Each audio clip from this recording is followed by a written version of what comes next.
सोबत असेल जाणीव। रोखोक बातम्यांसाठी पाहत राहा जाणीव मराठी। होऊ द्या जाणीव। लाईक करा, शेअर करा आणि सबस्क्राईब करा आपल्या हक्काचे चॅनल जाणीव मराठी।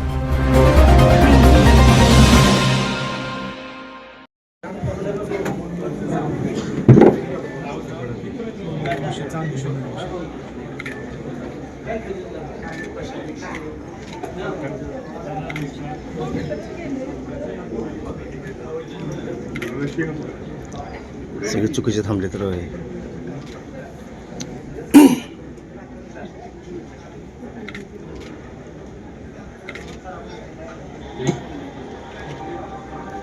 बाबा बाबा बाबा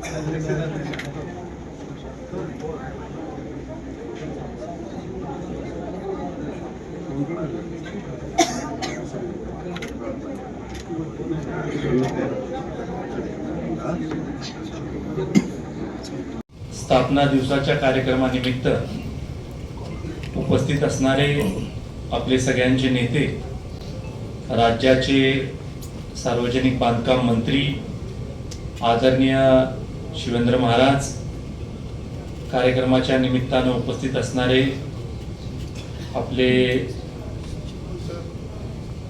सहसंयोजक आणि महाराष्ट्र प्रदेशचे उपाध्यक्ष आदरणीय विक्रमजी पावसकर साहेब, नव्यानं सातारा जिल्हा परिषदेच्या अध्यक्षपदी विराजमान झालेल्या आपल्या नेत्या आदरणीय प्रियाताई, आपले दुसरे नेते सातारा जिल्हा परिषदेचे उपाध्यक्ष आदरणीय राजू भैया, कार्यक्रमाला उपस्थित माजी आमदार आदरणीय डॉक्टर दिलीपरावजी येळगावकर, आदरणीय तेजस्विनीताई, आदरणीय अमोलजी मोहिते साहेब, आदरणीय सुनील तात्या, अविनाशजी कदम, महेश दादा गाडे, मोठ्या संख्येनं उपस्थित असणारे सगळे भारतीय जनता पक्षाचे कार्यकर्ते, अनेक तालुक्यामधनं आलेले सभापती, नगरसेवक मंडळी, जिल्हा परिषदेचे सदस्य,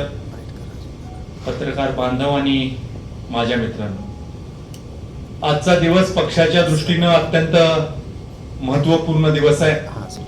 आजच्या दिवशी 1980 साली आपल्या पक्षाची स्थापना झाली आणि 46 वर्षाच्या प्रवासामध्ये टप्प्याटप्प्यानं या देशामधल्या सगळ्या प्रमुख लोकांना आपल्या बरोबर घेऊन देशाची राज्यसत्ता चालवण्याचं काम आज भारतीय जनता पार्टीच्या माध्यमातून चाललेलं आहे।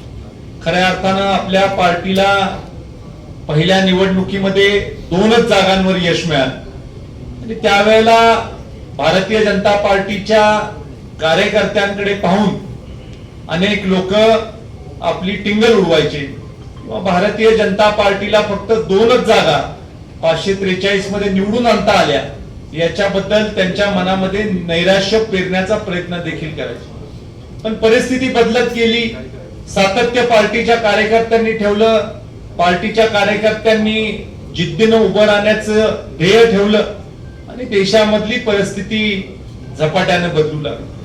आज मला इथं सांगताना मोठा अभिमान वाटतो की या देशामधले अनेक असे राज्य आहेत, जसं आसाम राज्य आहे किंवा पूर्वीकडचे इतर राज्य असेल, नागालँड असेल, ओरिसा असेल, वेस्ट बेंगॉल असेल, अशा राज्यांमध्ये भारतीय जनता पार्टीचा कार्यकर्ता म्हणून फिरायचं म्हटलं तरी अवघड होतं। जनसंघाच्या माध्यमातून पहिल्यांदा ही मोहीम 1960च्या दशकामध्ये हाती घेण्यात आली आणि आज सुद्धा अनेक असे कार्यकर्ते देशामध्ये आहेत जे सांगतात की आम्ही 40 वर्षापूर्वी 50 वर्षापूर्वी सायकलनी जनसंघाचं धोरण हे सर्वसामान्य माणसापर्यंत पोहोचवण्याचा प्रयत्न केला आणि ज्या ज्या राज्यामध्ये आपला एकही ग्रामपंचायतीचा सदस्य नव्हता, एकही सरपंच नव्हता, त्या राज्यांमध्ये आपले मुख्यमंत्री आज झाले आणि खऱ्या अर्थानं हे मोठं यश आहे आपल्या संघटनेचं की ज्या ठिकाणी आपलं काहीही नव्हतं, आपल्या बरोबर नेता नव्हता, आपल्या बरोबर प्रशासन नव्हतं,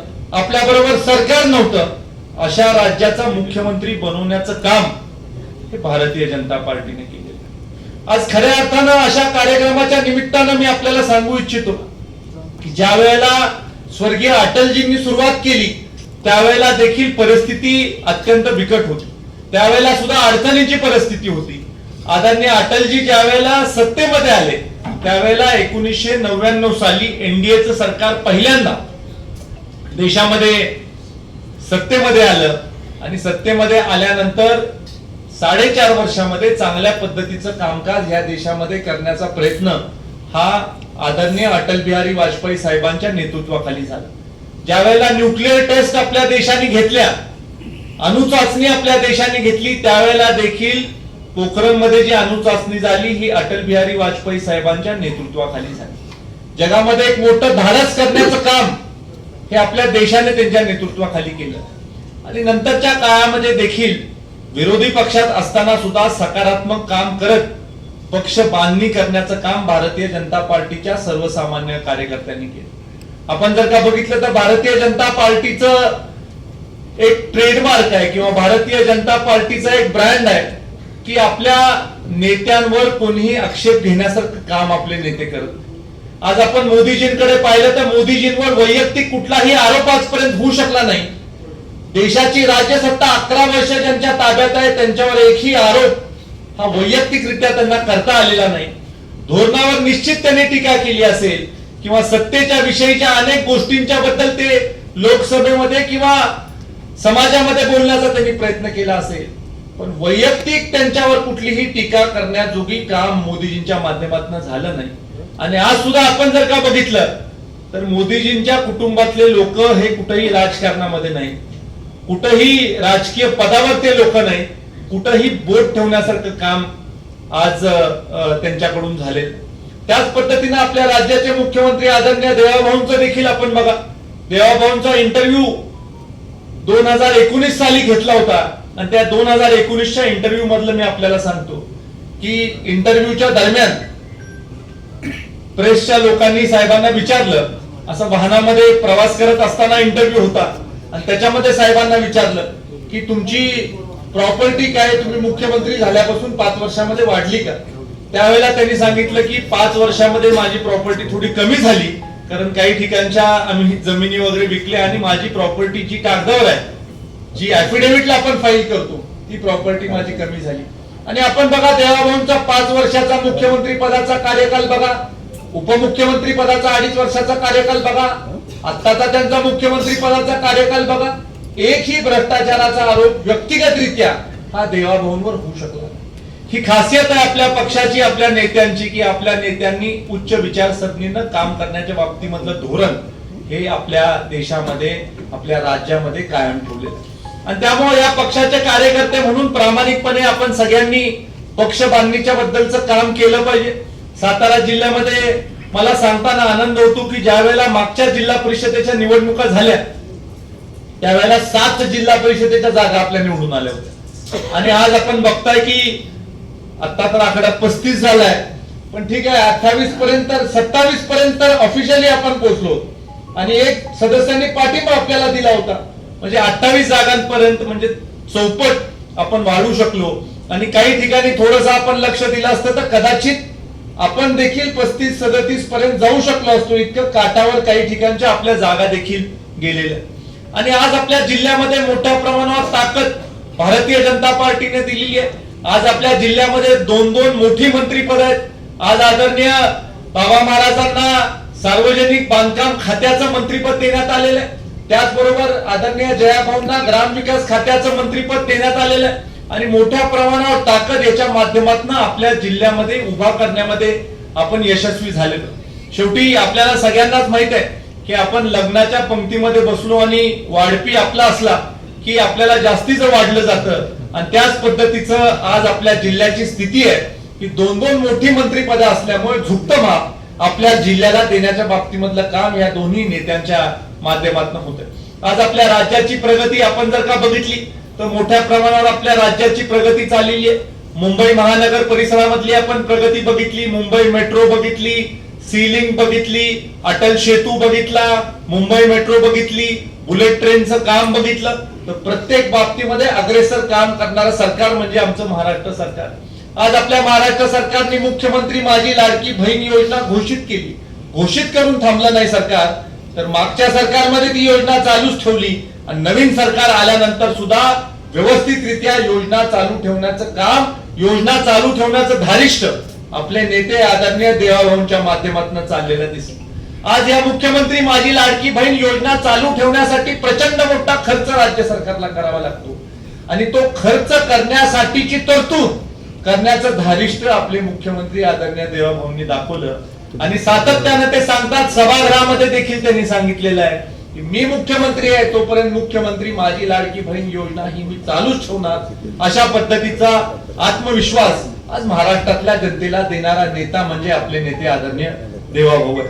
आणि त्यामुळे आज राज्यामध्ये इतर विकास प्रकल्प आपण बघितले, आपण धरणाचे कामाच्या बाबतीमधली प्रगती बघितली. आज जर का आपण इरिगेशनच्या बाबतीमधल्या कामाची प्रगती बघितली तर आपलं राज्य इतर राज्यांच्या तुलनेमध्ये खूप अग्रेसर आहे. आज दावोस मध्ये जाऊन सातत्यानं मोठ्या प्रमाणावर गुंतवणुकीचे करार होतात, कारण महाराष्ट्र राज्य गुंतवणुकीसाठी अत्यंत चांगलं राज्य आहे. महाराष्ट्र राज्यामध्ये गुंतवणूक केल्यानंतर आपला उद्योग चांगला चालू शकेल. महाराष्ट्र राज्यामध्ये न्याय सुव्यवस्थेची परिस्थिती चांगली आहे असं इतर राज्यातल्या देशातल्या उद्योजकांना वाटतं. त्यामुळे आपल्या महाराष्ट्रामध्ये गुंतवणूक आणि त्यामुळे साहजिकच महाराष्ट्रामध्ये मोठ्या प्रमाणावर रोजगार निर्माण होतोय. रोजगाराच्या माध्यमातून लोकांच्या हाताला काम मिळतंय आणि खऱ्या अर्थानं महाराष्ट्राची प्रगती होताना देखील आपल्याला दिसते. आज महाराष्ट्र राज्याचा अर्थसंकल्प सादर झाला. 7.5 लाख कोटी रुपयाचा अर्थसंकल्प महाराष्ट्र राज्याचा सादर झाला आणि आपल्या आदरणीय मुख्यमंत्र्यांनी सांगितलं की येणाऱ्या काळामध्ये $1 ट्रिलियन इकॉनॉमी आम्ही करणार. अनेक देशांची अर्थव्यवस्था नाही तेवढी अर्थव्यवस्था एका आपल्या महाराष्ट्र राज्याची होणार आहे. हे देखील आपल्यासाठी असणारी एक मोठी उपलब्धी. आणि त्याचबरोबर आज आपण भारतीय जनता पार्टीचे कार्यकर्ते म्हणून मोठ्या प्रमाणावर ग्रामीण स्तरावर आणि शहरामध्ये संघटनात्मक काम मोठ्या प्रमाणावर करत आहोत. आज पंडित दीनदयाल उपाध्याय प्रशिक्षण अभियान मोठ्या प्रमाणावर चालू आहे. 33च्या 33 मंडळामध्ये आता ते अभियान आपण पूर्ण करत आणलेलं आहे. आज देखील महाराजसाहेब आम्ही कराडमध्ये अभियानाची सुरुवात करून आलो. त्याचबरोबर आम्ही कराड उत्तर मध्ये देखील आता अभियान चालू आहे. कराडचे सगळे मंडळ उत्तर आणि दक्षिण मिळून आज अभियान चालू आहे आणि अनेक ठिकाणी आतापर्यंत अभियान पूर्ण झालेलं आहे. विशेषतः आमच्या पाटण तालुक्याने देखील चांगल्या पद्धतीनं अभियान पूर्ण केलेलं आहे. मग सगळ्याच तालुक्यांमध्ये आपण जर का आढावा घेतला तर जवळजवळ सगळ्या तालुक्यांमध्ये अभियान यशस्वी घेण्यामध्ये आज भारतीय जनता पार्टीचे कार्यकर्ते अग्रेसर आणि हे अभियान हे एक दिवस राहून आपल्याला तिथं प्रशिक्षण घ्यायचंय. चांगल्या पद्धतीनं वक्ते प्रत्येक ठिकाणी गेलेले आहेत. आपल्याला सांगताना आनंद होतो की 55 वक्ते हे विविध ठिकाणी जाऊन व्यवस्थित मार्गदर्शन करतात आहे आणि विविध सत्रामध्ये हे अभियान चालू आहे. त्याच्यामधून देखील आपला कार्यकर्ता प्रशिक्षित होण्याच्या बाबतीमध्ये मदत होते. येणाऱ्या काळामध्ये आपल्याला जो कार्यक्रम महाराष्ट्र प्रदेश मधून येतो तो व्यवस्थित राबवण्यामध्ये तर आपण सगळ्यांनी हातभार लावायचाच आहे. पण त्याचबरोबर आपल्याला जे कार्यक्रम प्रदेश मधून येतात ते कार्यक्रम आपण फक्त कागदोपत्री न राबवता खरोखर त्या कार्यक्रमाचा उपयोग पक्ष वाढीसाठी होईल याच्यासाठीचं काम हे भविष्य काळामध्ये करण्यासाठी आपण प्रयत्नशील राहिलं पाहिजे. मागच्या कालावधीमध्ये आपले सगळे बूथ अध्यक्ष आपले नेमून झाले, बूथ समित्या आपल्या करून झाल्या, जिल्ह्याची कार्यकारिणी देखील आता आपली झालेली आहे. काही ठिकाणी नेते मंडळींनी थोडी शिफारस केल्यानंतर आपण थोडी सप्लिमेंटरी देखील कार्यकारिणी करणार आहोत आणि त्याचबरोबर मोर्चांची नियुक्ती जी आहे, मग महिला मोर्चा असेल, युवा मोर्चा असेल, अल्पसंख्याक विभाग असेल, या सगळ्या बाबतीमध्ये देखील आपल्याला नियुक्त्या येणाऱ्या काळामध्ये करायच्या. आज आपल्या कार्यकारिणी पूर्ण झाल्या, त्याच्यामध्ये एखाद्याला संधी मिळाली नसेल तर मग विविध मोर्चांमध्ये आपल्याला संधी मिळू शकेल आणि त्यामुळं तिथं देखील आपण तुम्हाला संधी देऊ शकतो. काही लोकांना सप्लिमेंटरी मध्ये देखील संधी आपल्याला मिळू शकेल. माझी आपल्याला सगळ्यांना विनंती आहे की काही आपल्यामधले लोक आज पदावर गेलेले आहेत. कोण नगरसेवक झालेला आहे, कोण जिल्हा परिषद सदस्य झालेला आहे, कोण सभापती झालेला आहे, पण तरी देखील पक्षीय कामाकडे आपण लक्ष दिलं पाहिजे. ज्यांना डबल पद झालेली आहेत त्यांनी एक तर दोन्ही पदांना न्याय दिला पाहिजे, अन्यथा एक पद आपण दुसऱ्याला दिलं पाहिजे. अशा पद्धतीची भूमिका ही तुम्ही आम्ही घेणं अत्यंत गरजेचं आहे. बरेच वेळेला लोकांच्या मनामध्ये शंका असते. मला देखील 2-3 लोक आता भेटले, त्यांनी विचारलं की आता आम्ही सत्तेमध्ये गेलेलो आहे आणि मग पक्षाच्या पदाचं काय करायचं. मी त्यांना हळूच विचारलं की तुझ्या मनात काय.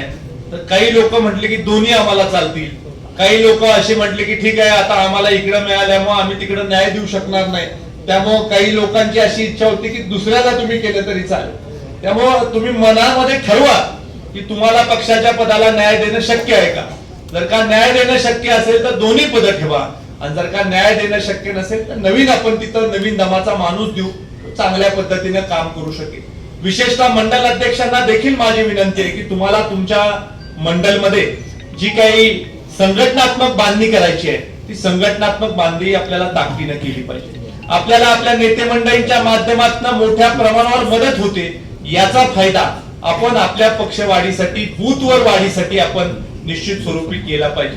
जिल्हा परिषदेच्या निवडणुकीच्या निमित्तानं आणि नगरपालिकेच्या निवडणुकीच्या निमित्तानं आपल्या एक गोष्ट लक्षात आली असेल की आपल्या नेत्यांना लोकसभेला विधानसभेला जसं मतदान लोक करतात तसं मतदान जिल्हा परिषदेला पंचायत समितीला किंवा नगरपालिकेला होत नसतं. प्रत्येक निवडणुकीत वेगवेगळ्या पद्धतीनं लोक मतदान करत असतात. स्थानिक निवडणुकीमध्ये या गोष्टी आणखी क्लिष्ट होत असतात. आणि आज मला सांगायचंय की आपल्याला जर का वाटत असेल की आता जिल्हा परिषद झाल्यावर आपल्याला विश्रांती मिळणार आहे, तर असं अजिबात नाही. ग्रामपंचायतीच्या निवडणुका मोठ्या प्रमाणावर पावसाळा झाल्यानंतर लागण्याची शक्यता आहे, आणि त्यामुळे प्रत्येक ग्रामपंचायतीमध्ये आपल्याला आपलं वर्चस्व ठेवण्यासाठी जरी पक्षीय पातळीवर निवडणुका करायच्या नसल्या तरी सुद्धा आपल्याला आपल्या विचाराचे लोक निवडून आणण्यासाठी प्रयत्न करावा लागणार. आपल्या गावातली सोसायटी असेल, ग्रामपंचायत असेल, इथं आपली भारतीय जनता पार्टीची सत्ता राहिल्यानंतरच आपला जिल्हा परिषदेचा सदस्य होईल, नगराध्यक्ष होईल, आमदार होईल, खासदार होईल. आणि त्यामुळे खाली संघटनात्मक बांधणीमध्ये किंवा संघटनात्मक पद्धतीने आपल्याला निवडणुकीला सामोरे जात असताना कमी पडता कामा नाही, याची देखील काळजी तुम्ही निश्चित स्वरूपी घेतली पाहिजे. आज या स्थापना दिवसाच्या निमित्तानं मला आपल्याला इतकंच सांगायचंय की आज 2 खासदारांपासून आपण इतकं मोठं झालेलो आहे पक्ष म्हणून की आज जगामधला सगळ्यात मोठा पक्ष म्हणून आज आपण वावरत आहोत. आणि जगामधल्या सगळ्यात मोठ्या पक्षाचे कार्यकर्ते म्हणून आपल्याला जो मान सन्मान पक्षाचा कार्यकर्ता म्हणून या देशामध्ये आहे हा दुसऱ्या कुठल्याही पार्टीच्या कार्यकर्त्याला नाही. आज भारतीय जनता पार्टीच्या मंडल अध्यक्षांनी कुठल्याही राज्यामध्ये जायचं, मग त्यांनी बिहारमध्ये जायचं, हिमाचल प्रदेशमध्ये जायचं, गुजरातमध्ये जायचं, कर्नाटकमध्ये जायचं, कुठेही जायचं, काश्मीर पासून कन्याकुमारी पर्यंत कुठल्याही राज्यात गेला आणि कुठल्याही भारतीय जनता पार्टीच्या आमदार खासदाराला कार्यकर्त्याला सांगितलं आपण की मी सातारचा या तालुक्याचा मंडल अध्यक्ष आहे, तर तुम्हाला मान सन्मान देणारी पार्टी म्हणजे भारतीय जनता पार्टी. ही खरी आपली उपलब्धी आहे, ही तुम्ही आम्ही सगळ्यांनी जाणून घेतली पाहिजे. आणि त्यामुळे या पक्षाचे कार्यकर्ते म्हणून येणाऱ्या काळामध्ये आपण भविष्यामध्ये आपला पक्ष नेहमी नंबर 1 ला राहिला पाहिजे, याच्यासाठीचा प्रयत्न आपण केला पाहिजे. आज मी विशेष आभार आदरणीय छत्रपती श्रीमंत शिवेंद्र बाबांचे मानू इच्छितो की आज जिल्हा परिषदेमध्ये ज्या पद्धतीनं शिवेंद्र बाबांनी पुढाकार घेतला, आदरणीय जयाभाऊंनी पुढाकार गेला, छत्रपती उदयन महाराजांनी पुढाकार घेतला, सगळ्याच नेते मंडळींनी पुढाकार घेतला, याच्यामुळे जिल्हा परिषदेमध्ये भारतीय जनता पार्टीची आपली सत्ता आलेली.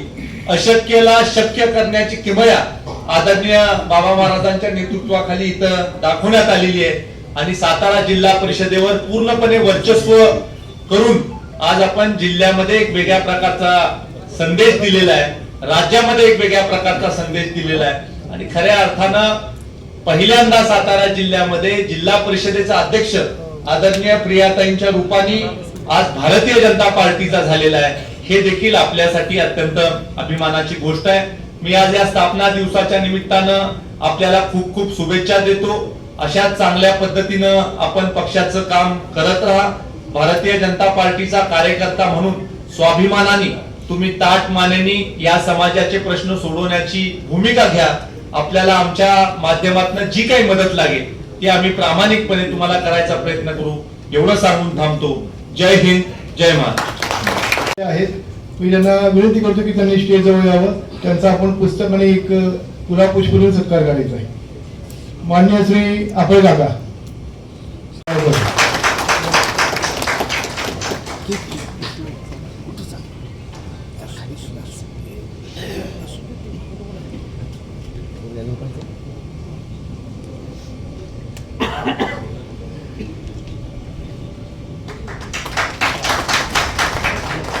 श्रीमती प्रभावती गळेकर काकू,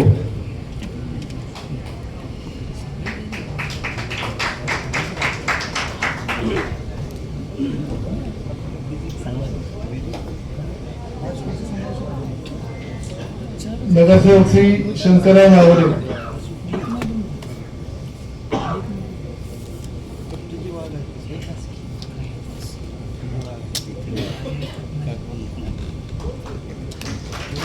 माननीय श्री किशोरजी गोडबोलेकर,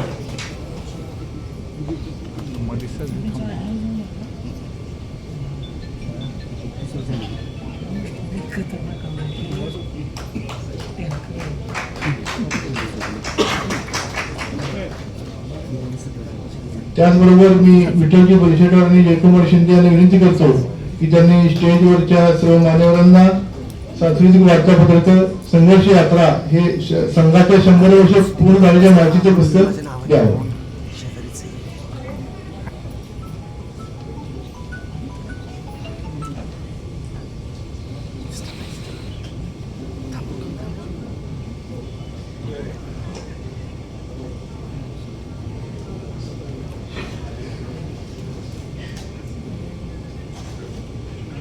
ठीक आहे.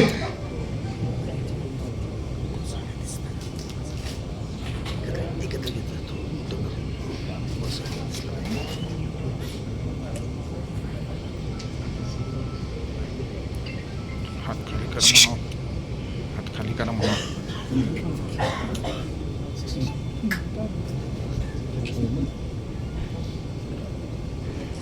यानंतर या कार्यक्रमाचे प्रमुख वक्ते आपल्या सगळ्यांचे नेते माननीय नामदार शिवेंद्रसिंहराजे भोसले यांना विनंती करतो की त्यांनी आपलं मार्गदर्शन करावं.